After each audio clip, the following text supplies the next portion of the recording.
ज्याला जी भाषा कळेल ना त्याला त्या भाषेमध्ये समजून सांगायचं. जरी पक्ष सोडला असेल तर हातोडा सोडलेला नाही. मी पहिल्यांदा समजून सांगतो, पहिल्यांदा भेटी घेतो, बोलतो, आणि नाही ऐकलं की मग पुणे शहर हे असं शहर आहे की ज्या शहरामधल्या फ्लायओव्हरवरती सिग्नल आहे. तात्यांना भीती नाही का ईडी सीबीआयची? वसंतमुळे हा टोटल वाईट बरोबर माणूस आहे. ईडी सीडी बिडी ह्याची काही भीती वाटत नाही.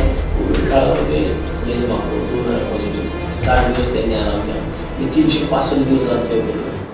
प्रेक्षक नमस्कार. हातोडा जो अन्यायाविरोधात चालतो, हातोडा जो समस्यांसाठी उभा राहतो, जो हातात घेतला जातो, जो न्यायासाठी लढतो, तो हातोडा कधी प्रसंगी ज्या ज्या लोकांच्या ज्या समस्या असतील त्यासाठी लढतो. ते म्हणजे पुण्याची पसंत मोरे वसंत. खरं तर तात्यांना एक पुण्यामध्ये त्यांचा वेगळा फॅन फॉलोअर्स आहेत आणि जिथे समस्या तिथं तात्या, अशी तात्यांची ओळख आहे. अर्थात वसंत तात्या मोरे आपल्या आवडच्या स्टुडिओमध्ये. तात्या आपलं स्वागत आहे आपल्या आवडच्या स्टुडिओमध्ये. नमस्कार. खरं तर वसंत तात्या 15 वर्ष पुणे महानगरपालिकेचे नगरसेवक, विरोधी पक्षनेता, गटनेता असे अनेक पद तात्यांनी पुणे महानगरपालिकेमध्ये भूषवलेले आहेत. खरं तर आता एक नगरसेवक, विरोधी पक्षनेता आणि आत्ताचा जो प्रवास आहे, खरं तर लोकसभा निवडणुकीचं वारं वाहत आहे. आणि पुणे लोकसभेसाठी वसंत तात्या मोरे यांचं नाव अपक्ष म्हणून पुढे आलेलं आहे. आजपर्यंत अन्यायाला वाचा फोडणे, अनेकांच्या समस्यांचं निराकरण करणे, जनता दरबार घेणे, यानं त्या कारणाने वसंत तात्या तुम्हाला आम्हाला कोविडच्या काळापासून तात्यांना आपण फेसबुक लाईव्हच्या माध्यमातून पाहत आलेलो आहोत. खरं तर आज तात्यांची मुलाखत परकड आपण या ठिकाणी घेणार आहोत. तात्या, नगरसेवक ते खासदारकीचा प्रवास करायला तुम्ही निघालेला आहात. अपक्ष तुम्ही पुणे लोकसभेची निवडणूक लढण्याचा चंग बांधलेला आहे. कसं पाहता सगळ्या प्रवासाकडे? मी सुरुवातीच्या काळामध्ये 2007ला पुणे महानगरपालिकेमध्ये नगरसेवक म्हणून निवडून आलो. त्यावेळेस सुद्धा महाराष्ट्र नवनिर्माण सेना या पक्षामध्ये जेव्हा मी पहिल्यांदा उभा राहिलो निवडणुकीला, त्यावेळेस सुद्धा पक्ष स्थापन अवघे 4 महिने झाले होते. त्या 4 महिन्याच्या कालावधीपासून तर आजपर्यंत मी सातत्याने ज्या भागामधून मी निवडणूक लढवतो त्या भागामध्ये राष्ट्रवादी काँग्रेस आणि भारतीय जनता पार्टीचं प्राबल्य आहे. तरी सुद्धा सातत्याने महाराष्ट्रामध्ये महाराष्ट्र नवनिर्माण सेनेचा 3 टर्म नगरसेवक होणारा, लोकप्रतिनिधी होणारा मी एकटा माणूस आहे. आणि मी एकट्याने आतापर्यंत या सगळी लढाई लढत आलोय इथपर्यंत. आणि आज मला वाटतं की ज्या कारणास्तव मी पक्ष सोडला, ज्या विषयातून मी पक्षातून बाहेर पडलो, आज जर मला खासदारकी लढायची आहे तर मग मी ज्या वेळेस मी इतर पक्षांसोबत गेलो, त्यांच्यासोबत बोललो, त्यांच्या पक्षप्रमुखांबरोबर बोललो, परंतु काही ना काहीतरी कारणं थोडी प्रॉब्लेममध्ये आली आणि आज स्वतंत्र लढण्याचा जो विचार केला आहे, मला वाटते की माझ्यासाठी खासदारकीची निवडणूक ही जस्ट एक नगरसेवकाची निवडणुकीसारखीच आहे. कारण ही निवडणूक मला कोणत्याही परिस्थितीमध्ये पुणे शहराच्या प्रश्नावरती लढायची आहे. आणि पुणे शहरातले जे प्रश्न आहेत त्या प्रश्नांच्या माध्यमातून मी आजपर्यंत 15 वर्ष सातत्याने वेगवेगळ्या प्रभागात निवडून आलोय. म्हणजे मला असं कधीच झालं नाही की मी सलग 3 टर्म एकाच प्रभागात निवडून आलो. प्रत्येक वेळेस माझ्यावरती प्रभाग रचनेचा अन्याय झाला आणि त्या अन्यायातून मी वेगवेगळ्या भागात उभं राहिलो, तिकडून मी निवडून आलो. 2 विधानसभेची निवडणुका सुद्धा मी हडपसर विधानसभेमधून लढवलेला आहे. तो सुद्धा माझ्याकडे अनुभव आहे. आणि निवडणुकांमध्ये वेगळं असं काही नसतं, फक्त थोडं मोठ्या प्रमाणामध्ये आहे. लोकसभा म्हटलं की 6 विधानसभा त्याच्यामध्ये येतील. संपूर्ण पुणे शहर 20 ते 22 लाख मतदान त्याच्यामध्ये आहे. परंतु यंत्रणा तर तीच आहे. तेच पोलिंग एजंट, तेच शाळा, तेच मतदान केंद्र. त्यामुळे मला असं वेगळं काय वाटत नाही. आणि शहराचा शहराध्यक्ष म्हणून मी काम केलेलं आहे. त्यामुळे शहरभर माझं एक चांगलं जाळं पण पसरलेलं आहे. शिवाय तुम्ही म्हटल्याप्रमाणे पुणे शहरामध्ये जवळजवळ 1,90,000 फॉलोअर्स माझे पुणे शहरात प्रॉपर आहेत. 7-7.5 लाख लोक मला FB वरती फॉलो करतात, परंतु त्यातली 1,90,000 लोक ही पुणे शहरामधली. त्यामुळे मला वाटतं की ती निवडणूक माझ्यासाठी एक नॉर्मल निवडणूक असल्यागते आणि मी ती अतिशय निवांतपणे व्यवस्थित लढतो. कारण गेली 3-4 वर्ष कोरोना कालावधीनंतर मी सातत्याने शहरावरती काम करतोय. प्रभाग रचना झाली, 17ला मी 3ऱ्यांदा निवडून आलो. आणि 19ला कोविड चालू झाला. 19 पासून आजपर्यंत सातत्याने निवडणूक झाली विधानसभेची. तसं मी पब्लिकमध्ये आहे, चर्चेमध्ये आहे, लोकांच्या समस्या सोडवतोय. त्यामुळे मला वाटतं की वेगळं असं काही नाही, ही निवडणूक मी सहज मारू शकतो. आता तुमचा केलेला विकास आणि लोकसभा निवडणुकीच्यावर मी येणारच आहे, पण तो राजकारणामध्ये झालेला आपण पाहतो मुंह में राम आणि बगल में छुरी असा काहीसा प्रकार असतो. परंतु एक निष्ठेने एका पक्षात राहून राजसाहेबांची भक्ती करून तुम्ही 25 वर्ष तुमचा पक्ष तुम्ही त्या ठिकाणी बळकट केला, सर्वसामान्यांचे प्रश्न सोडवले. अनेक वेळा तुमच्यावरती अन्याय झाला, अनेक वेळा वाटलं की तात्यांना पक्षात काहीतरी मिळेल, परंतु जे होतं तेही काढून घेतलं गेलं. तुमच्याकडे शहराध्यक्षासारखं पद होतं, तेही तुमचं काढून घेण्यात आलं. खरं तर तुमच्याकडे लोकसभेची जबाबदारी दिली, पण पुण्याची नाही, बारामतीची. मग तात्या बारामतीतून लढणार का तात्या तिथे कोणाला पाडण्यासाठी काम पाहणार आहे? या सगळ्या गोष्टींचे प्रश्न अजूनही पुणेकरांना आणि महाराष्ट्राच्या तुमच्या फॅन फॉलोअर्सना हे सुटलेले नाहीये. खरं तर राजसाहेबांच्या पक्षाचा राजीनामा देत असताना तुम्ही भावनिकही झाला, तो प्रसंग, आणि तुमच्याकडे ज्या पद्धतीने बारामती लोकसभेची जबाबदारी देण्यात आली, जे की तुम्ही पुणे लोकसभेसाठी इच्छुक होता, याबद्दल. मी 2002ला पहिल्यांदा मी पुणे महानगरपालिकेची निवडणूक लढवण्याची इच्छा व्यक्त केली. त्या 2002ला मी शिवसेनेमध्ये होतो. हे सन्माननीय राजसाहेब ठाकरेंचंच मी एक पाईक म्हणून अगदी सुरुवातीच्या कालावधीपासून, म्हणजे सुरुवात जेव्हा माझी शाळेत होतो मी, तेव्हा सुद्धा मी माननीय बाळासाहेब ठाकरे यांचा फोटो कायम माझ्या दप्तरात असायचा. त्यांच्या घरामध्ये, माझ्या घरामध्ये माझं छोटंसं घर होतं, त्या छोट्याशा घरामध्ये सुद्धा भला मोठा फोटो मी बाळासाहेबांचा लावलेला होता. आणि त्याच्यामध्ये सुद्धा माझ्या वहीच्या पहिल्या पानावरती जय महाराष्ट्र शिवसेना लिहिलेलं असायचं, पहिल्या पानावरती. आणि त्याच्यानंतर ना बाकी सगळं असं. मी तेव्हाचा शिवसैनिक, सायकलला कात्रज परिसरामध्ये दक्षिण पुण्यामध्ये सायकलला झेंडा लावून फिरणारा मी शिवसैनिक. 2002ला जेव्हा मी पहिल्यांदा सुरुवात केली, तेव्हा माननीय राजसाहेब ठाकरेंचा दक्षिण पुण्यातला बॅनर लावणारा एकमेव कार्यकर्ता म्हणून माझं तिकीट कट झालं. मी तेव्हा थांबलो नाही.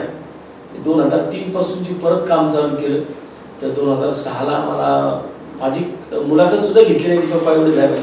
मला डायरेक्ट सांगितलं, तुझी कसली मुलाखत घ्यायची, तू निवडून येणार.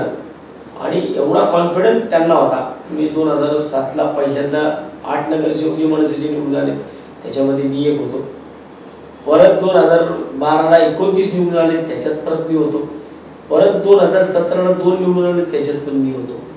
आणि आता सध्याच्या कालावधीमध्ये ज्यावेळेस असं वाटलं की आपण इतक्या सगळ्या तयाऱ्या केल्या, विधानसभा झाली, महानगरपालिका झाली, तर 2019च्या विधानसभेला सुद्धा काही गोष्टी मला खटकल्या होत्या की 2019च्या विधानसभेला मी हडपसर विधानसभा मतदारसंघाबद्दल निवडणूक लढवली.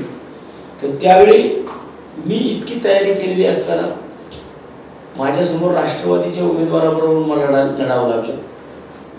खडकवासल्यामध्ये महाराष्ट्र नवनिर्माण सेनेने तिथं राष्ट्रवादीला पाठिंबा दिला, कोथरूडमध्ये राष्ट्रवादीकडनं आपण पाठिंबा घेतला. त्यामुळे मला वाटतं की ह्या सगळ्या विषयामुळे मला प्रचंड मोठ्या प्रमाणात फटका माझ्या भागामध्ये बसला की एवढी मोठी तयारी करून सुद्धा तिथं पण मला बॅकफूटवरती यावं लागलं.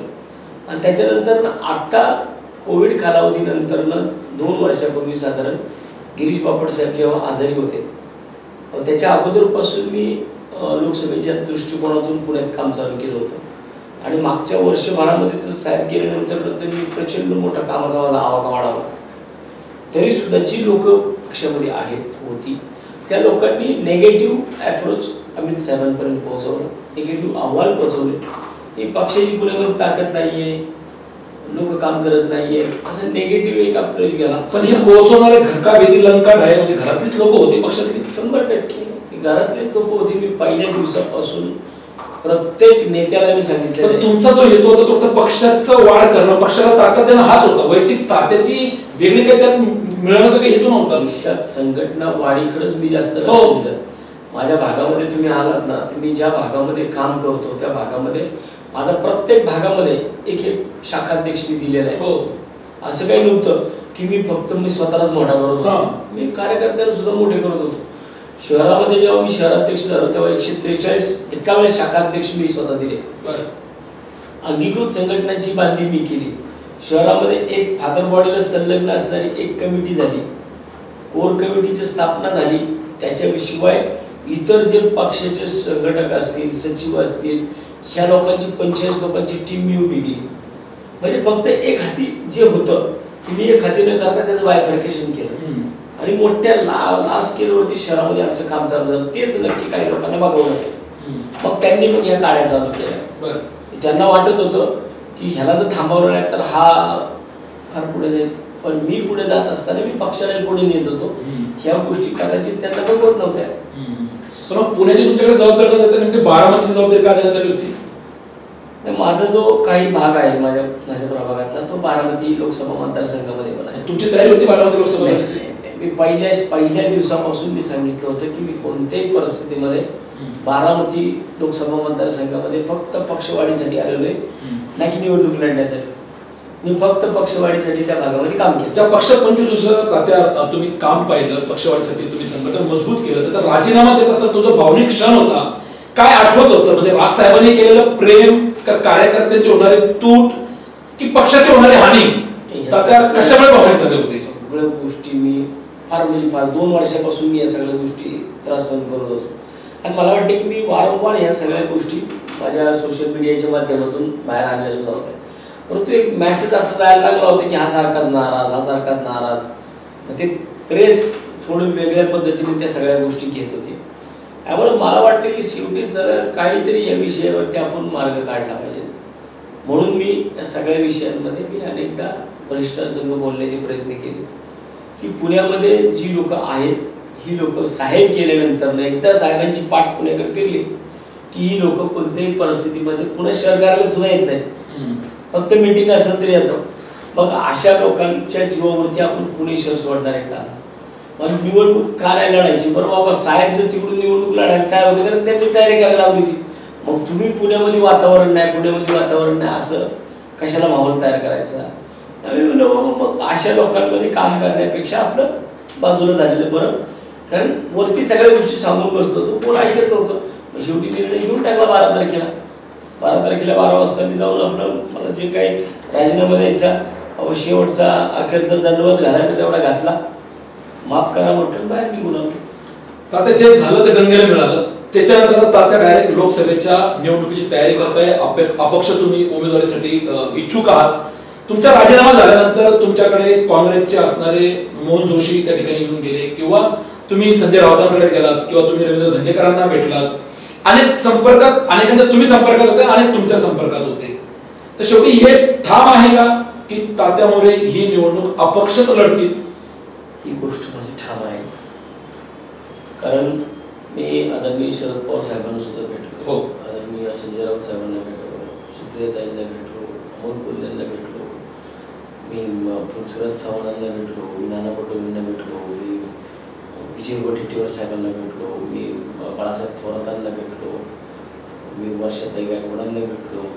म्हणजे मला असा कुठला महाराष्ट्रातला नेता जास्त महाविकास आघाडीचे नेते त्यांना तुम्ही भेटला बऱ्यापैकी, कारण पुणे शहरात जर वॉशिंग मशीनच्या विरोधात काम करायचं ठरवलं होतं, कारण मला सगळ्यात जास्त त्रास त्यांचाच झालेला आहे.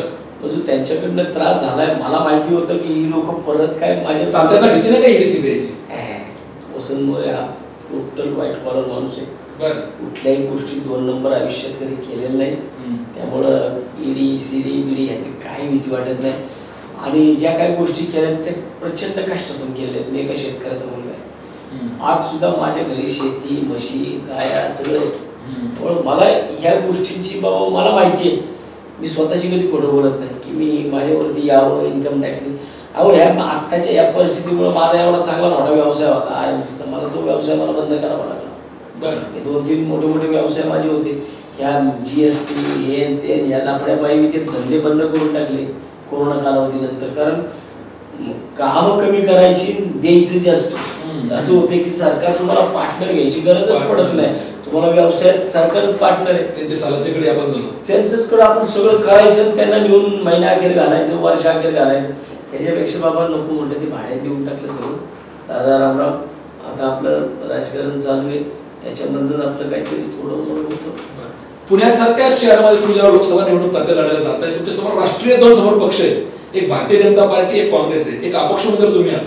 कसा पाहता की तुमच्या स्पर्धेमध्ये कोण उमेदवार आहे जे काँग्रेसचे रवींद्र धंगेकर, ज्यांची इमेज होईच धंगेकर, तिथून ते समोर आले, अपक्ष निवडणूक काँग्रेसवरती ते निवडणूक लढले आणि आमदार झाले.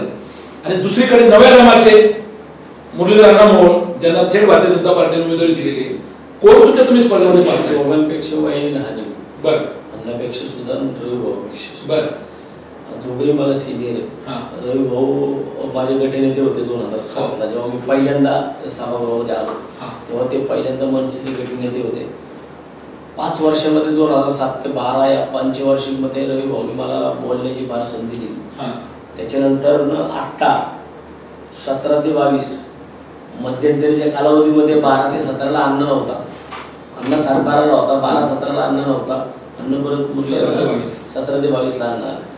अण्णा सुद्धा ज्या टायमाला आता 2.5 वर्ष पुणे शहराचा महापौर होते त्या टायमाला अण्णा मला अनेकदा मी अण्णाला मला बोलायला संधी दिली.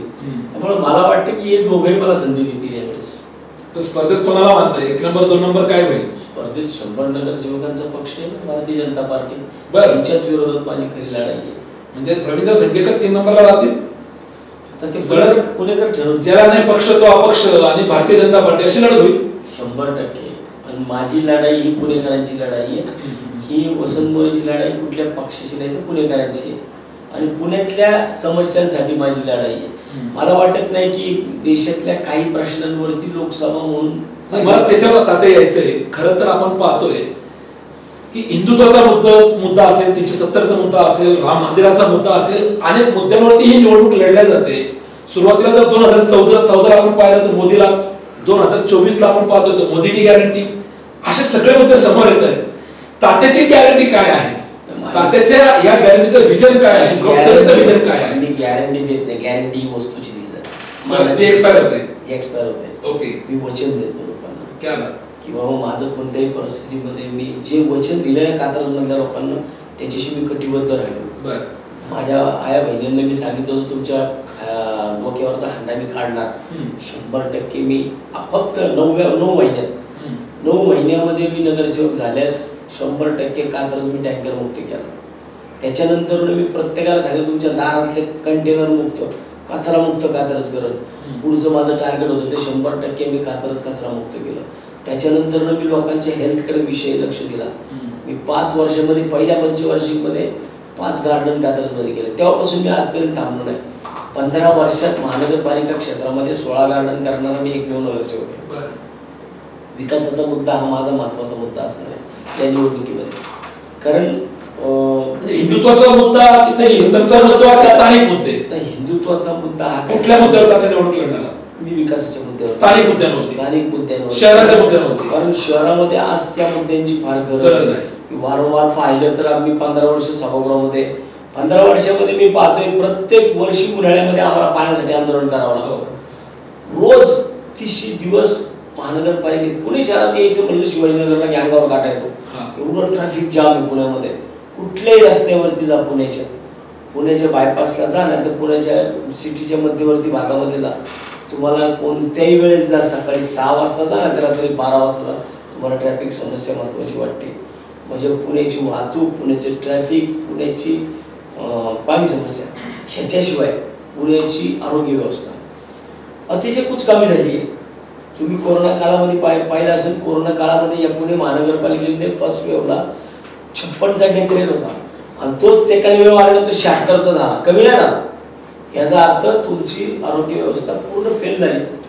तुमचं शिक्षणाच्या बाबतीमध्ये पुणे महानगरपालिकेच्या 250च्या आसपास शाळा आहेत. याच्यामध्ये सगळ्यात मोठी शाळा माझी आहे. 2,500 मुलं महानगरपालिकेच्या शाळेत शिकतात. आज तुम्ही माझ्या शाळेमध्ये येऊन पाहिलं तर मला दरवर्षी 10वीला बोर्ड बाहेर बॅनर लावावा लागतो, ऍडमिशन संपले. एका बेंचवरती 3-3 मुलं बसलेली असतात. ऍडमिशन संपले म्हणून मला बोर्ड लावावे लागतात. मला वाटतं की ह्याच्या व्यतिरिक्त दुसरं काय?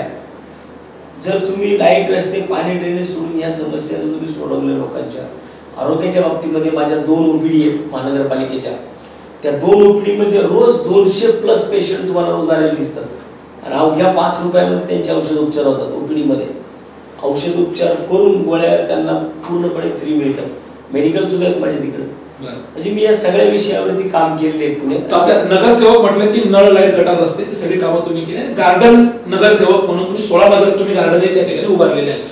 परंतु पुण्याची जी मेन समस्या आहे, तुम्ही लोकसभा निवडणूक लढताय, पुण्याचे जर प्रश्न पाहिले, लोकसभेचे जर प्रश्न पाहिले, कायदा सुव्यवस्थेचे पुण्यामध्ये 3, 13, 9, 18 वाजलेले आहे. भर दिवसा विद्यार्थ्यांवरती कोयत्याने हल्ला होतो, भर दिवसा मोळचा गोळ्या घालून खून होतो. पुण्यासारख्या शहरामध्ये जवळपास 4,000 कोटी रुपयाचा ड्रग्ज सापडतो. अनेक प्रश्न तुमच्या समोर चॅलेंजिंग आहेत. नगरसेवक तुम्ही अनेक प्रश्न सोडवले, परंतु हे मोठे प्रश्न एका राक्षसासारखे आत करून उभे. कसं पाहता याच्यामध्ये इथं आठवडा तारखेला चालणार का? 100% चालणार. कारण लक्षात घ्या की जे आज कायद्याचे रक्षक आहेत तेच कायद्याचे भक्षक झाले. पोलिसांना किती कामं लावली तो. आता तुम्ही पुणे शहर बघा, माजी नगरसेवकांना पण माजी आमदारांना 2 पोलिसांचा बंदोबस्त दिलाय पुण्यामध्ये, जे पडलेत त्यांना. बरं, कुठल्या राजकीय संघटनेच्या शहराध्यक्षांना 2-2 पोलीस दिलेत. हे कशा करता?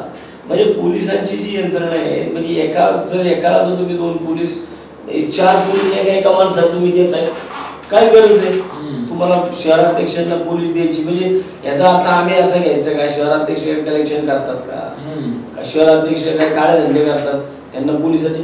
मी सुद्धा शहराध्यक्ष होतो, मी नगरसेवक होतो 15 वर्ष. मला कधी वाटलं नाही माझ्या मागे पोलीस. एक दिवस फक्त माझ्यावरती थोडा एक विषय झाला होता, त्यामुळे मला पोलिसांनी स्वतःहून बंदोबस्त दिला होता. मी 2-4 दिवसांनी त्याला स्वतः म्हणलं, बाबा जा, माझ्याकडून लोक वेगळ्या नजरेने बघायला लागली की हा मोठा झाला. म्हणून माझ्या मागे माझ्या कार्यकर्त्यांची प्रचंड मोठ्या प्रमाणातली फौज असते. प्रत्येक ठिकाणी तुम्ही पोलीस वापरणार, तर ते पोलिसांवरती काम काय? आज गृहमंत्री, मंत्रिमंडळातली लोक, सत्ता बदली झाली की PI बदलतोय. कशा करता PI बदलता? मग जर तुम्ही पोलिसांच्या बदल्या करणार असताल आणि त्या बदल्यामध्ये जर काही आर्थिक गणित होणार असतील, तर मग तो माणूस तिकडे काम न करता बाकीच कामं करत बसणार ना. या लोकांना फ्री माइंड सुटलं पाहिजे. मग कशी गुन्हेगारी जागेवरती येते ती पहा. मग कसे ड्रग्ज पेडलर जागेवरती थांबतात ते पहा. त्यात जर पानाच्या टपऱ्यांवरती सुद्धा जर ड्रग्ज मिळणार असेल पुण्यामध्ये, तर मग पालकमंत्री काय करतात, गृहमंत्री काय करतात? हे सगळ्या गोष्टी भर दिवसा ठवळ्या जर गोळ्या घातल्या जात असतील लोकांना, तर मग याचा अर्थ कायद्याचं पुढं भीतीच राहिलेली नाहीये. ती कुठेतरी दहशत कायद्याची निर्माण करावं लागेल. पोलिसांना थोडा फ्री हँड सोडावं लागेल. पोलिसांवर येणारा अतिरिक्त जो प्रेशर आहे तो कमी करावा लागेल. तो जर कमी केला तर पोलीस चांगलं काम करतील. आणि मला वाटतं ते झालं तर पुण्यातली गुन्हेगारी 100% आपण थांबवू शकतो. म्हणजे विजन आहे, करता येऊ शकते, करणारा पाहिजे. नक्की 100% मी विकासाचा कात्रज पॅटर्न मला पुण्यात राबवायचा. की कात्रज पॅटर्न जर तुम्ही पाहिला तर अख्ख्या पुण्यामध्ये कात्रजने पुण्याला दाखवून दिले की आम्ही उपनगरात आहोत. पण उपनगरात असताना सुद्धा पाणी सोडलं तर सगळ्या सोयी सुद्धा मला देता येतात. आता त्या पाण्याच्या दृष्टिकोनातून सुद्धा मी माझ्याकडं स्टोरेज क्षमता नव्हती. आता सुद्धा मी त्या ठिकाणी जवळजवळ कात्रज परिसरामध्ये 90 लाख लिटरच्या पाण्याच्या टाक्या बांधल्या. आता माझ्याकडं कमीत कमी 3-4 कोटी लिटर स्टोरेज होत आले. मग मी माझ्या भागात ठरवू शकतो की मी कोणत्या भागामध्ये किती पाणी सोडणार. आज पुण्यामध्ये हीच समस्या आहे. पुण्यामध्ये पाणी आहे पण स्टोरेज नाही आहे. हे स्टोरेज आता 24/7 मध्ये टाक्या बांधल्या, पण त्या टाक्यांना आज नळ जोडच दिले नाहीत. त्यांना पाईपलाईनच जोडले नाहीत. पण नुसतीच काय फक्त ठेकेदारांसाठी टाक्यांची कामं केली का? याचं कुठेतरी नियोजन होणं गरजेचं आहे. 10,000 कोटीची महानगरपालिका आहे. या 10,000 कोटीचं नियोजन व्यवस्थितरित्या झालं पाहिजे. नगरसेवक जे काम करतात ना ते काम, खासदाराचं काम काय पुण्यामध्ये काय करतात पुण्यातले खासदार काम? मी तुम्हाला आता येणाऱ्या कालावधीमध्ये त्यांच्या माहितीच्या अधिकारात काढलेल्या माहिती सगळ्या दाखवणार पुणेकरांना की तुमच्या खासदाराचं काय काम असतं. तुमच्या खासदारचं 2 आणि 5 लाख रुपयाची गल्ली बोळा कॉन्क्रीटीकरणाची टेंडर लावायला लागला. चौकामधल्या अभ्यासिकांना कुठल्या संस्थांना जर 50-50 लाख रुपयाचे कम्प्युटर टॅब द्यायला लागला, तर मग काय तुमच्या शहराच्या अपेक्षा तुम्ही नगरसेवकाचं काम खासदार करतोय. नगरसेवकाचं काम जर खासदार करत असेल तर मग शहराच्या दृष्टिकोनातून मोठे प्रकल्प कोण आणणार? कधी येणार तुमच्याकडे प्रकल्प? कारण नुसते RFD सारखे फसवे प्रकल्प पुण्यामध्ये आणायचे आणि त्या प्रकल्पाच्या माध्यमातून पुणेकरांच्या तोंडाला पाणी पुसायची कामं करायची, नको कामं करायची. तळजाई सारखा हिरवागार टेकडी असणारा परिसर कुठेतरी फोडायचा, त्याच्यावरती कॉन्क्रीटीकरणाची काहीतरी कामं दाखवायची, प्रकार करायचे. तिकडे त्या बालभारतीच्या इथे कुठेतरी बोगदा काढायचं, दाखवायचं.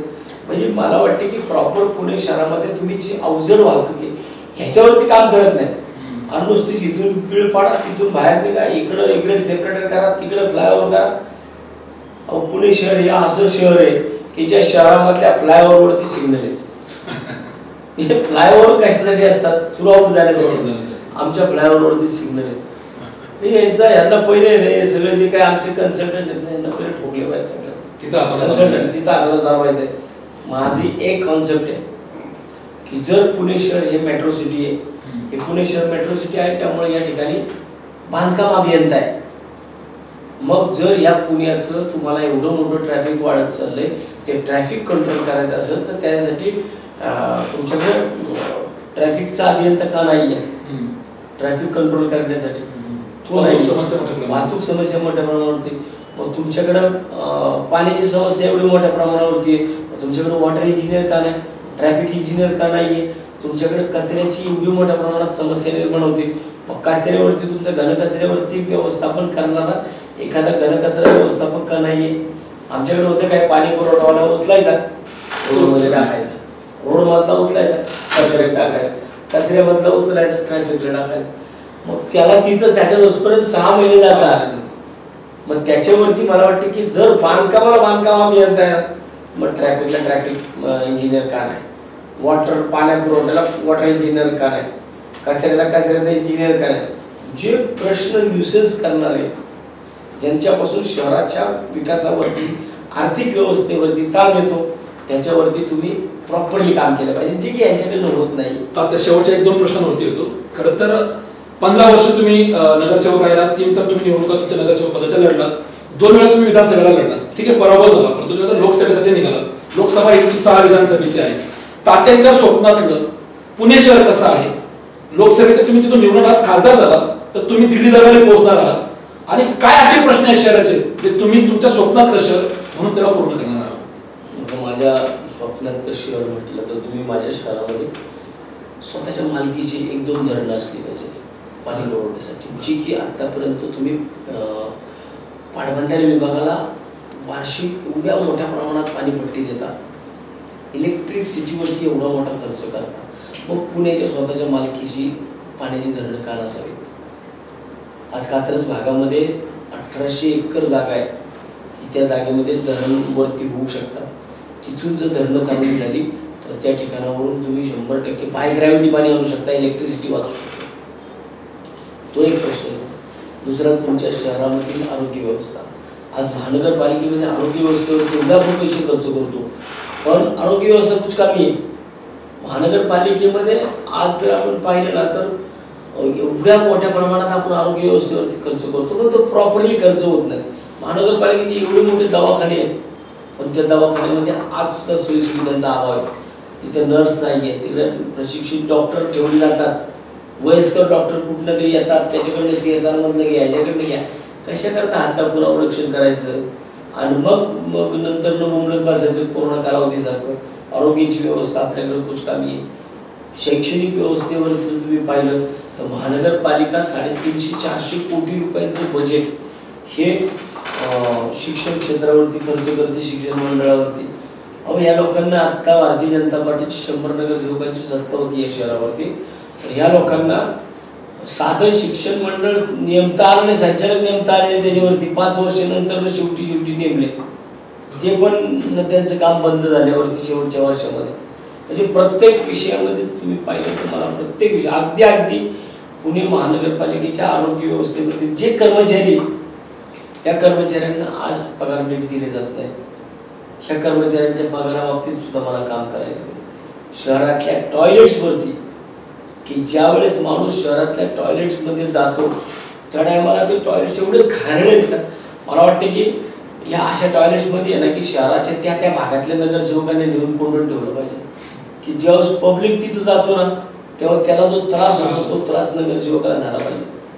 तर मग त्याला कळतं की अरे पब्लिक कसं या गोष्टी सगळ्या करत असेल. ह्या सगळ्या विषयावरती लाईट, रस्ते, पाणी, ड्रेस, ह्या मूलभूत सुविधा ज्या पुणेकरांच्या आहेत ना, ज्या अर्धवट राहिलेल्या आहेत, ज्याच्या मार्ग निघत नाहीये, त्याच्यावरती मला महत्त्वाचं मला काम करायला आवडेल. शहराच्या वाहतुकीवरती मी मोठ्या प्रमाणात काम करेल. शहराच्या आतमध्ये येणाऱ्या इंटरनल रस्त्यांवरती जी वाहतूक येते, ही वाहतूक मला शहराच्या बाहेरच्या भागामध्ये बाणेर, बालेवाडी, कात्रज, हडपसर, विश्रांतवाडी या भागामध्ये जर हे सगळं ट्रॅफिक जे हेवी व्हेकल आहेत, उदाहरणार्थ ST महामंडळाच्या गाड्या, ह्या सगळ्या स्वारगेटल्या येतात. ह्या जर ज्या त्या भागामध्ये बायफर्केट करून टाकल्या तर त्या शहराच्या मध्यवर्ती भागामध्ये येणार नाही. तो वाहतुकीचा ताण कमी होईल. वाहतुकीचा ताण एक ऑटोमॅटिक वाहतुकीच्या ताणाबरोबर तुमचा डिझेलवरचा सुद्धा खर्च कमी होणार आहे. शिवाय मला पुणे महानगरपालिकेमध्ये आज 2 सोर्स आहेत महानगरपालिकेचे की इन्कमिंगचे. एक तर तुमच्याकडं बांधकाम आहे आणि दुसरं आपला टॅक्स विभाग आहे. यांच्यासाठी एक सेपरेट यंत्रणा, एक सेपरेट बिल्डिंग मी जे पहिल्यापासून 2012 पासून माझा प्रस्ताव आहे की स्वारगेटचा तुम्ही एसटी स्टँड हलवा आणि त्या स्वारगेटच्या एसटी स्टँडच्या जागेवरती तुम्ही महानगरपालिकेचा बांधकाम विभाग आणि महानगरपालिकेचा टॅक्स विभाग हे जिकडं मोठ्या प्रमाणात तुम्हाला अर्निंग होतं तो विभाग तिथं तुम्ही गेला पाहिजे. त्या विभागाचं तिथं काम झालं पाहिजे. म्हणजे सगळीच लोक प्रत्येक काम किरकोळ निवेदन द्यायचं असलं तरी तुम्हाला शिवाजीनगरला यावं लागतं. मग जर हे सगळं तुम्ही वेगवेगळ्या ठिकाणी मोठ्या जागेमध्ये केलं तर त्या ठिकाणी सगळं पब्लिक सुद्धा सगळं शिवाजीनगरला येणार नाही. महानगरपालिकेच्या आसपास एखादा माणूस जायचं म्हणलं तरी गाडी लावायला जागा नाहीये. चांगली अद्ययावत पार्किंग या सगळ्या गोष्टी जर केल्या तर मला वाटतं की पैसे देणारे लोक सुद्धा तुमच्याकडे चांगल्या पद्धतीने बघतील. शहराच्या या सगळ्या विषयावरती मला काम करायचे आणि मी माझ्या भागामध्ये या विषयामध्ये काम करण्यावर यशस्वी झालेलो आहे आणि तोच मला पुण्यामध्ये करायचं आहे. तात्या खरं तर ह्या निवडणुकीत तुम्ही लोकसभेचे जे 3 उमेदवार आहेत तिघही तुम्ही या शहराच्या या महानगरपालिकेचे माजी नगरसेवक आहात. तिघांपैकी कोणीतरी खासदार होणारे शहराच्या जमेची बाजू आहे ज्याला व्यक्तीला शहराच्या प्रश्नांची जाण असेल. खरं तर या शहरावरती पुण्यावरती माजी खासदार स्वर्गीय गिरीश बापट असतील, सुरेशजी कलमाडे असतील यांचा प्रभाव राहिलेला आहे. यांना मानणारा वर्ग होता. गिरीश बापट हे जरी भारतीय जनता पार्टीचे होते तरी त्यांचा संबंध, त्यांचा प्रेम, त्यांचा स्नेह तुमच्यासारख्या अनेक तरुण, अनेक कार्यकर्त्यांसोबत होता. आज शहराला कुठेतरी या नेत्यांची उणीव असते का? भविष्यात तुमच्यासारखं एखादं नेतृत्व ज्या पद्धतीने रवींद्र धंगेकर यांचा विजय झाला, जे कसब्यातून निवडून आले, ज्या कसब्यावरती गिरीश बापट यांचं वलय किंवा आशीर्वाद किंवा कामाची पद्धत एक वेगळी होती, त्यांना सुद्धा लोक त्यांच्या रूपात पाहताय. काय वाटतंय, तुम्ही कसं पाहताय निवडणुकीकडे? आणि जे तुमचे स्पर्धक आहेत, तुम्हाला एकमेकांना तुमच्या डावपेच माहिती आहे महानगरपालिकेचे काय तुमच्यातले वीक पॉइंट आहेत, त्याबद्दल थोडक्यात काय सांगा. मी 15 वर्ष या महानगरपालिकेत सत्तेमध्ये असताना विकास कामं करणं सोपं असतं. सत्तेमधला नगरसेवक असेल तर त्याला लगेच बजेट मिळतं, त्याला मोठ्या मोठ्या पदांवरती काम करायला संधी मिळते. परंतु मी 15ही वर्ष या महानगरपालिकेमध्ये विरोधी पक्षात बसलेलो आहे आणि विरोधी पक्षामध्ये असताना सुद्धा मी कात्रजमध्ये अनेक मोठे मोठे प्रकल्प करून दाखवले आणि ते प्रकल्प नुसते मी बजेट दिलेलं आहे. बजेट न नेता एखाद्या प्रकल्पावर मी हात घातला तर तो प्रकल्प 100% त्यातनं मी आउटपुट दिलेलं आहे. म्हणजे कचऱ्याचा प्रकल्प जर माझ्या प्रभागातला तुम्ही पाहिला तर मी देशामध्ये 1 नंबरचा नगरसेवक ठरलो त्या कचऱ्याच्या प्रकल्पामुळे की ज्यांनी कचऱ्यात प्रभागाला ISO घेऊन दिला. 100% टँकर मुक्त करणारा मी पहिल्या टर्ममध्ये पहिला नगरसेवक झालो. 100% कंटेनर मुक्त करणारा नगरसेवक मी पहिल्या टर्ममध्ये झालो. या गोष्टी सगळ्या मी विरोधी पक्षामध्ये राहताना बघितल्या. त्यामुळे प्रशासनावरती कशा पद्धतीने हातोडा चालवायचा तो वसंत मोरे चांगला करतो. त्यामुळे मला वाटते की प्रशासनाकडनं एक अतिशय चांगल्या पद्धतीने मला काम करता येऊ शकतो. मी चांगल्या पद्धतीने काम करू शकतो. त्यामुळं असं काही नाहीये की तुम्ही सत्तेमध्येच असलं पाहिजे तेव्हाच तुमची कामं होतील. विरोधी पक्षामध्ये असताना सुद्धा तुम्हाला 100% कामाची खात्री देते, ते कामं करू शकता. त्यामुळे मला वाटते की मी या शहरामध्ये चांगलं काम जो वचक माझा प्रशासनावरती आहे तो व्यवस्थितरित्या त्याचा वापर करून मी महानगरपालिका क्षेत्रामध्ये पुणे शहरामध्ये प्रत्येक गल्लीबोळामधले नागरिक अतिशय चांगल्या प्रकारे सुखी समाधानी होतील. जगाच्या पाठीवरती पुण्याचा हेवा सगळा महाराष्ट्र करेल की बाबा सगळ्यांना वाटेल की हो पुणे शहर जे की शांततेचं शहर होतं, पेन्शनरांचं शहर होतं, हे परत एकदा त्या पुणे शहराला 30 देणगी देण्याचं ते नाव देण्याचं काम आपण आज पाहतो की पुणे शहराला आपण विद्येचं माहेरघर म्हणत होतो. आज ते विद्येचं माहेरघर राहिले नाही. कुठंतरी परत त्या सगळ्या गोष्टी प्राप्त करण्यासाठी मी 100% प्रयत्न करेन आणि मला वाटतं की या सगळ्या गोष्टी करण्यामध्ये मी माझ्या भागात यशस्वी ठरलो आहे. आरोग्याच्या बाबतीमध्ये, शाळेच्या बाबतीमध्ये, दवाखान्याच्या बाबतीमध्ये, कचऱ्याच्या बाबतीमध्ये, पाण्याच्या बाबतीमध्ये या सगळ्या विषयावरती मी या सगळ्या आघाडींवरती काम केले. त्यामुळे शहर लेवलला मला हे काम करत असताना प्रशासनाकडनं काम करून घेताना अतिशय चांगल्या पद्धतीने जमलं. तर त्या शांत शहर, विद्येचं माहेरघर या शहरामध्ये असणारे जे प्रश्न तुम्ही सोडवत आहे आणि जिथे तुम्ही तुमची हॉकी स्टिक असेल, जिथे तुम्ही हातोडा चालवता, तर हातोडा चालला तरच प्रश्न सुटतात का? तर बऱ्याचदा मला वाटतं की मी महाराष्ट्र नवनिर्माण सेनेमध्ये काम केलं आणि तिकडे ते काही गोष्टी अंगवळणे लागल्या, ज्याला जी भाषा कळायला त्याला त्या भाषेमध्ये समजून सांगायचं. मला वाटतं मी तो जरी पक्ष सोडला असेल तर हातोडा सोडलेला नाही. मी पहिल्यांदा समजून सांगतो, पहिल्यांदा भेटी घेतो, बोलतो आणि नाही ऐकलं की मग पहिला हात जोडून न जमलं की मग हात जोडून कसं का व्हायला पण त्या समोरच्या गरीबाला रिलॅक्स मिळाला पाहिजे, त्याला त्याचं काम झालं पाहिजे, त्याला त्या रिझल्ट मिळाला पाहिजे, यासाठी मी काम करत असतो. आणि मला वाटतं की ह्या कामामध्ये मी 100% पुणेकरांच्या लाईट, रस्ते, पाणी, ड्रेनेज ह्याच्या व्यतिरिक्त मी जी कामं केली त्या कामांचा एक चांगल्या प्रकारे मला लोक 100% माझ्याकडे त्या दृष्टिकोनातून पाहून मला मतदान करतील. तर एक शेवटचा या मुलाखतीत तुम्हाला शेवटचा 1 मिनिट मी तुमच्या पुणेकर मतदारांसाठी देतो. खरं तर एकीकडं महाशक्ती भारतीय जनता पार्टीचा उमेदवार जे माजी महापौर मुरलीधर अण्णा मोहोळ तुमच्या समोर आहे, तर दुसरे विद्यमान त्या ठिकाणचे आमदार रवींद्र दंगेकर आहेत. तुम्ही पुणेकर मतदारांना काय तिथं अपील कराल की त्यांनी तुम्हाला निवडून द्यावं, म्हणजे तुमचं वागणं जे तुमच्या हातात हातोडा आहे तो भविष्यामध्ये जे चुकीच्या पद्धतीने चालल्याने त्यामध्ये कायदा सुव्यवस्थेचा प्रश्न असेल, ज्या पद्धतीने प्रशासन मगरुरीत वागतंय, कारण गेल्या अडीच वर्षामध्ये आपण पाहतोय की महानगरपालिकेच्या निवडणुका झालेल्या नाहीये, प्रशासन तिथं काम करतंय, अनेक प्रश्न रखडले जातात आणि जेव्हा तुमचा हातोडा चालतो तेव्हा ते प्रश्न सुटतात. पुणेकरांना तुम्ही काय आश्वासन कराल की कशा पद्धतीने तुम्हाला त्यांनी मतदान केल्यानंतर त्यांचे प्रश्न मार्गी लागतील? मी पुणेकरांना एवढंच सांगेन की पुण्याचा पाणी प्रश्न, पुण्याचा वाहतुकीचा प्रश्न, पुण्याचा कचऱ्याचा प्रश्न, या सगळ्या प्रश्नावरती, पुण्याच्या शिक्षणाचा प्रश्न, पुण्याच्या आरोग्याचा प्रश्न, या सगळ्या विषयांवरती मी अतिशय चांगल्या पद्धतीने माझ्या भागामध्ये यशस्वीरित्या काम केलेलं आहे. आणि त्याच पद्धतीने मी पुण्यामधील जी काही गुन्हेगारी वाढत चाललेली, या वाढत्या गुन्हेगारीकडे, शिवाय जे काही फायनान्स कंपन्या आहेत यांच्या ज्या एन्क्रोचमेंट लोकांच्या लाईफमध्ये वाढायला लागल्यात, बँकांचे प्रॉब्लेम होतात आहे, बँका लोकांना फसवणूक करतात, शिवाय आपल्या ज्या पुण्याच्या अवतीभोवती जे काय आता नवीन उपनगरं व्हायला लागली, या उपनगरांमध्ये लोक जागा विकतात, जमिनी विकतात, त्याच्यामध्ये फार मोठ्या प्रमाणात फसवणुकी होत चालल्यात लोकांच्या. तर या सगळ्या विषयांवरती, या सगळ्या आघाड्यांवरती मी काम करेन. पुणेकरांनी माझ्यावरती विश्वास ठेवला आहे आणि मला वाटतं की एक संधी ते मला नक्की अपक्ष होऊन देतील. एक शेवटचा प्रश्न जाता जाता, खरं तर कोविडचा काळ सगळ्यांनी पाहिलेला आहे. त्या कोविडच्या काळात तुम्ही केलेलं काम आणि आत्ताचे जे समोरचे उमेदवार आहेत मुरलीधर मोहोळ यांनी देखील काम केल्याचं सगळेच त्यांचे फॅन फॉलोअर्स सांगतायत.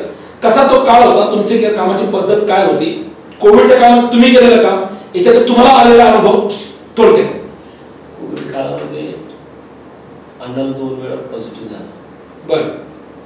पुण्याचे महापौर 2 वेळा पॉझिटिव्ह झाले. 60 दिवस त्यांनी आराम केला. मी 365 दिवस रस्त्यावर गेलोय. म्हणजे मला वाटतं की वसंत मोरेने जे जे व्हेरिएशन्स कोरोनामध्ये येत गेले त्या प्रत्येक व्हेरिएशन्स वरती मी काम केलं. ज्या गरजा होत्या कोरोना काळामध्ये लोकांच्या, अगदी सुरुवातीच्या काळामध्ये लोकांना अन्न लागत होतं, मी अन्न दिलं. लोकांना धान्य लागत होतं, मी धान्य दिले. लोकांना गावाला जायचं होतं, त्यासाठी त्यांना मेडिकलचे सर्टिफिकेट हवे होते, ते मी स्वतः माझ्या दारामध्ये कोरोना काळामध्ये आरोग्याची लोक बसवून ती उपलब्ध करून दिली. मला शेवटी रॅमडेसिविर इंजेक्शन्स मिळत नव्हते. त्या रॅमडेसिविरसाठी मी कशा पद्धतीने कळकाट्या केल्या ते सगळ्या दुनियेने पाहिले. नंतर ज्यावेळेस सेकंड वेव्ह झाला त्या टायमाला ऑक्सिजनची कमतरता भासू लागली. आम्ही ऑक्सिजन आणण्यासाठी अगदी पार स्वतः रात्री 2-2 वाजेपर्यंत फिरलो. तिकडून ऑक्सिजनचे टँकर बाहेरचे आमदार पळून नेत असताना ते जागेवरती थांबून तहसीलदारांना, तलाट्यांना जागेवरती जाब विचारण्याचं काम मी त्यावेळेस केलं आणि माझ्या पुणेकरांसाठी ते टँकर इकडे आणले. अगदी शेवटचा ज्या टायमाला ह्या कोविड काळामध्ये सगळा एकदम अतिउच्च स्थान गाठलं त्यावेळेस की लोकांना बेड मिळत होते, लोक रस्त्यावरती मरत होते. काशेवाडी भागामध्ये एक मी व्यक्ती पाहिला की जो खुर्चीत बसून, त्याला ॲम्ब्युलन्स येत नव्हती, त्याला बेड मिळत नव्हता, खुर्चीत बसून तो माणूस मेला. मी तो व्हिडिओ ज्या टायमाला पाहिला ना तर मी विचलित झालो होतो.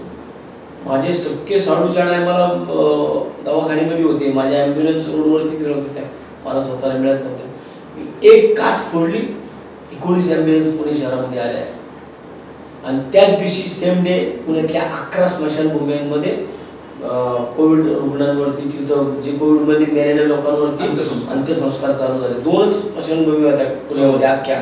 कैलास आणि संगम, बाकी दुसरीकडे पुढे होत नव्हतं. मी सुरुवात सगळ्यात पहिली डेअरिंग कात्रजमध्ये केली. कात्रजमध्ये पहिल्यांदा आम्ही एक प्रेत जाळलं. तिथून पुढे मग तो सगळ्या प्रयत्नांचा ढीग आम्ही पाहिलेला आहे. आणि हे सगळं करत असताना सगळ्यात शेवटचा जो कळस मी या सगळ्या कोरोना कालावधीमध्ये केला तो हॉस्पिटल टाकण्याचा. कुठल्याही नगरसेवकाने स्वतःच हॉस्पिटल टाकलं, पण मी स्वतः MD डॉक्टरांच्या माध्यमातून मुरलीधर अण्णाच्या हस्ते 6व्या दिवशी काम चालू केलं, पहिल्या दिवशी, आणि 6व्या दिवशी हॉस्पिटलचं उद्घाटन केलं. तेव्हा अण्णाने माझी पाठ थोपटली होती की तात्या इतरांसारखा निवेदन देत बसला नाही, त्याने हॉस्पिटल टाकलं. मला वाटतं की निवेदन देण्यापेक्षा अशी कामं तात्यासारखी कामं सगळ्यांनी केली पाहिजे. त्यावेळेस सुद्धा मला मुरली अण्णांनी मला चांगल्या पद्धतीने माझी पाठ थोपटली होती.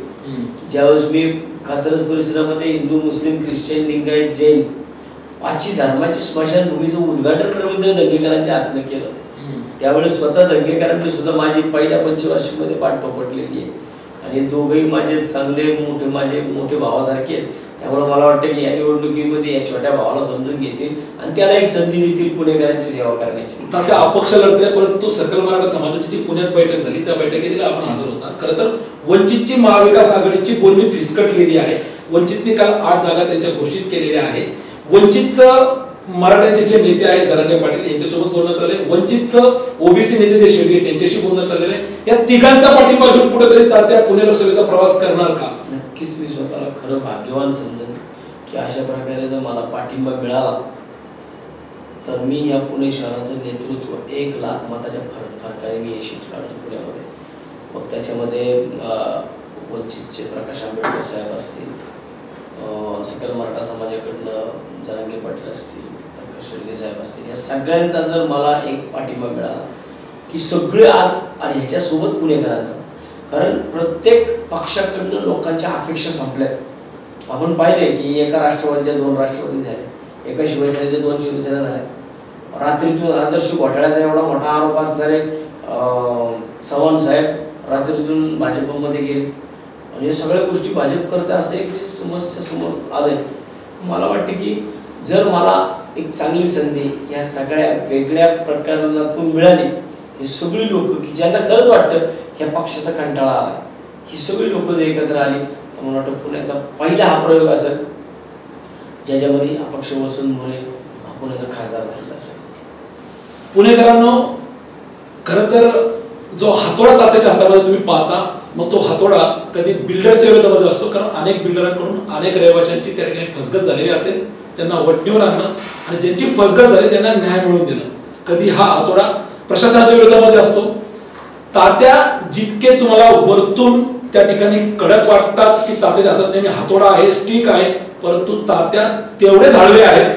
कोविडच्या काळामध्ये ऑक्सिजन सिलेंडर उपलब्ध होत नव्हते, ॲम्ब्युलन्स उपलब्ध होत नव्हते, त्यावेळेला ढसाढसा रडलेले तात्याही तुम्ही आम्ही पाहिलेले आहेत. खरं तर आत्ता पुणेकरांना नेतृत्वाची जी गरज आहे, असं बहुआयामी व्यक्तिमत्व आता गरज आहे. खरं तर स्वर्गीय खासदार गिरीश बापट यांचं निधन झालेलं आहे. सुरेश कलमाडी त्यांनी ह्या पुण्यावरती राज्य केलेलं आहे. सध्या ते त्यांच्या प्रकृतीमुळे किंवा त्यांच्या वृद्धापकाळावर घरात आहे. आता तिघही जे तरुण नेतृत्व आहे जे समोर येत आहेत, या बाकीच्या दोन्ही उमेदवारांचाही आपण त्या ठिकाणी मुलाखत घेण्याचा प्रयत्न करणार आहोत. खरं तर तात्यांनी अतिशय मनमोकळ्या गप्पा मारत वेगवेगळ्या त्यांच्या आत्ताच्या कामांना या ठिकाणी उजाळा दिलेला आहे. शेवटी तुम्हाला पुणेकरांना विचार करायचा आहे, कुठल्या उमेदवाराला तुम्हाला निवडून द्यायचे, तुमचे प्रश्न काय आहेत. तुम्हाला नरेंद्र मोदींनी देशामध्ये मग राम मंदिराचा मुद्दा असेल, 370 कलमचा मुद्दा असेल, म्हणजे ही निवडणूक आपल्याला देशाच्या भवितव्यासाठी बघायची आहे की आपल्या पुण्याच्या स्थानिक प्रश्नावरती लढायची आहे, हा तुम्ही विचार करायचा आहे. तात्या, आपण वेळात वेळ काढून आपला आमच्या स्टुडिओमध्ये आला, आपले या ठिकाणी तुम्ही विचार व्यक्त केले त्याबद्दल आपले मनपूर्वक आभार आणि धन्यवाद. धन्यवाद तुम्हाला सुद्धा, तुमचा स्टुडिओ आणि तुमचा संपूर्ण या ठिकाणचा जो काय आपण हा स्टुडिओ पाहिला, तुमचा संपूर्ण सेटअप पाहिला, अतिशय चांगला आहे. तुम्हाला खरंच मनापासून धन्यवाद की तुम्ही आज मला या ठिकाणी तुमच्या या स्टुडिओमध्ये बोलून मला आज माझी मुलाखत घेतली. माझी मुलाखत तुम्ही जास्तीत जास्त पुणेकरांपर्यंत पोहोचवता याची मी आपल्याकडनं खात्री घेतो. धन्यवाद. धन्यवाद.